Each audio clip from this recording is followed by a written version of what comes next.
Speaker, on Thursday, I left early and I did notify you as going to court to secure the release of the Honorable MUWANGA as one of the sureties, and he was granted bail. The following day, on Friday, he was en route to Kampala and he was intercepted and taken by armed men in a Toyota Hiace vehicle, popularly known as a drone. That was Friday, Mr. Speaker. Today is Tuesday.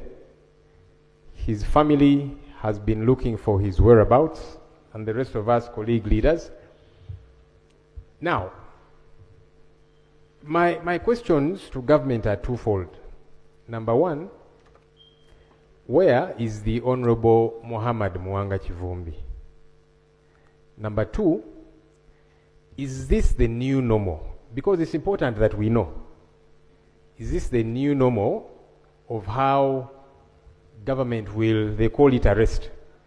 We call it an abduction because, Mr. Speaker, the law stipulates what an arrest is in Article 23 of our country's constitution. The Attorney General is here. He's a very senior lawyer. In fact, he has lectured most of the lawyers in town. Article 23 is very succinct.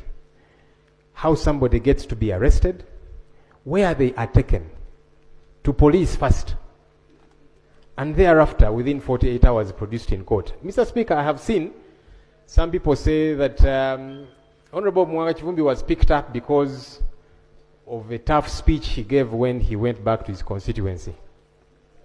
Now, that's problematic on two fronts. One, who determines that what he said was illegal?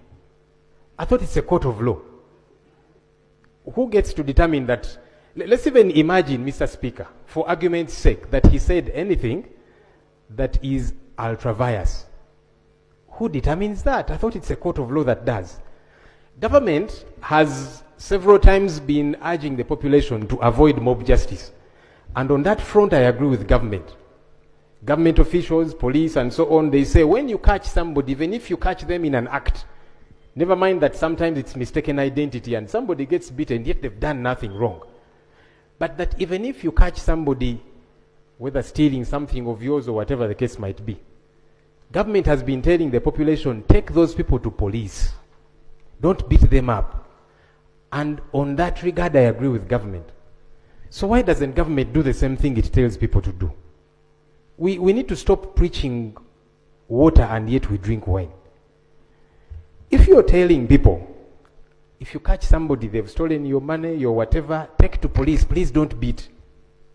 Why isn't government doing the same? If you assume that somebody has broken the law, produce them in court. It's now been 4 days, Mr. Speaker. We don't know where Honorable Muwanga Kivumbi is, and we do hear, I've seen some pictures on social media, I don't know if they are authentic. Bruises, blood, I don't know. And the only way that can be cleared is when we get to know where he is. Mr. Speaker,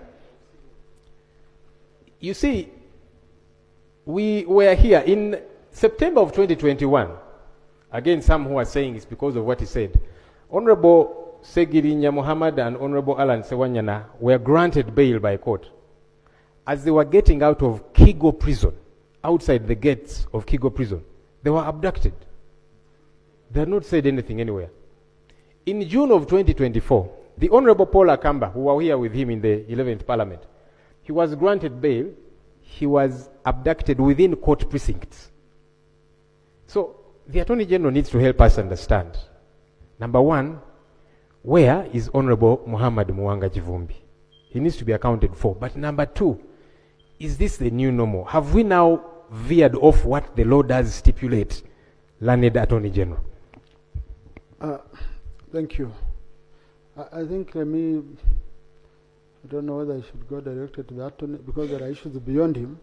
I was feeling I should go to the Right Honorable Deputy Leader of Government Business, who is leading his troops here, and he will be comfortable to pick any of the officers, of the colleagues, to support him.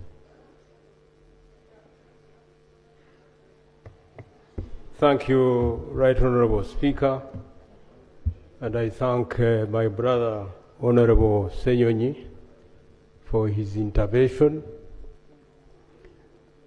I have heard him clearly, but for me also to be able to give you a fitting answer, I request that I return tomorrow and give you a fitting answer.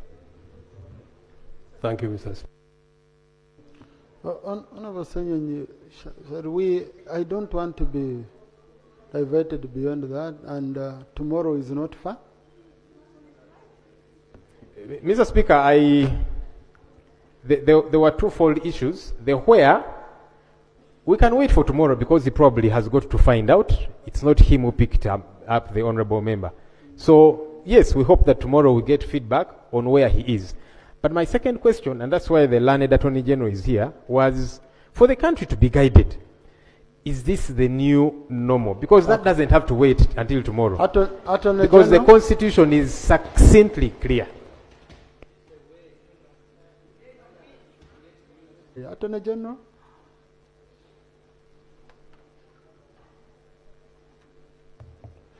I thank you, Right Honourable Speaker, and I thank the Leader of Opposition for his query, which I'm trying to answer as ably as I can do this moment.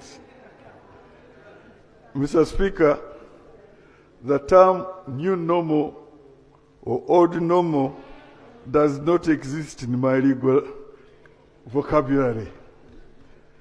As far as I know, this Parliament and this country is under a dispensation of constitutionalism.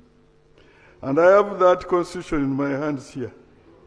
And where it regards to the liberty of every Ugandan, it is here, very clear, in Article 23, and I can read... Colleagues, can I have order in the House, please? And I can read specifically 23, Article 2, for the members of this Honorable Parliament. A person arrested, restricted, or detained shall be kept in a place authorized by law. That's the Constitution.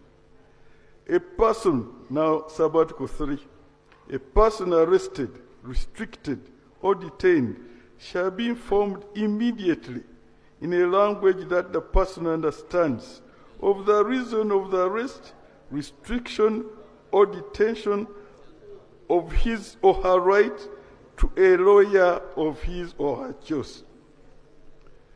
A person arrested or detained, A, for the purpose of bringing him or her before a court in execution of the order of court. Mr. Speaker, I don't have the facts of the arrest or alleged arrest.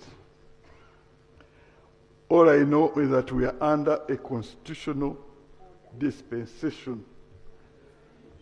And Mr. Kivumbi has these rights, and they are protected. And as the leader, government business has indicated, tomorrow we shall be here before Parliament and give all the facts, and we shall ensure that this Constitution, which we all swore to protect, is protected. I submit, Right Honourable Speaker.